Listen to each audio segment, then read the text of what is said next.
بسم اللہ الرحمن الرحیم۔ السلام علیکم ناظرین، 20 ستمبر 2005 میں ڈنمارک کے ایک اخبار میں نبی کریم صلی اللہ علیہ وآلہ وسلم کے توہین آمیز کارٹون شائع کیے، جس پر ساری دنیا کے مسلمانوں نے احتجاج کیا، لیکن اقوام متحدہ خاموش رہی، اس کے کان پر جوں تک نہ رنگی اور اس نے کوئی رد عمل کا اظہار نہیں کیا، جس سے مسلمانوں کو بہت غصہ آیا۔ اصولاً تو ان کافروں کو معافی مانگنی چاہیے تھی اور شرمندگی کا اظہار کرنا چاہیے تھا، لیکن ایسا نہیں کیا۔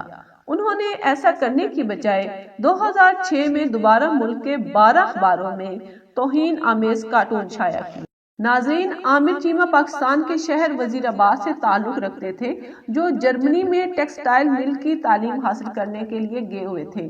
جب انہیں ان کارٹونوں کے بارے میں پتا چلا تو 20 مارچ 2006 میں اس کے آفس میں داخل ہوئے جس نے کارٹون بنائے تھے۔ عامر چیمہ نے خنجر نکالا اور اس ایڈیٹر کو مار ڈالا، جس کی وجہ سے عامر چیمہ کو اسی وقت گرفتار کر لیا گیا اور آپ کو جرمنی کی جیل میں 44 دن تک ذہنی اور جسمانی ٹارچر دیا گیا، یہاں تک کہ عامر چیمہ کے ناخن اتار دیے گئے اور ڈرل مشین سے ان کے جسم میں سوراخ کیے گئے۔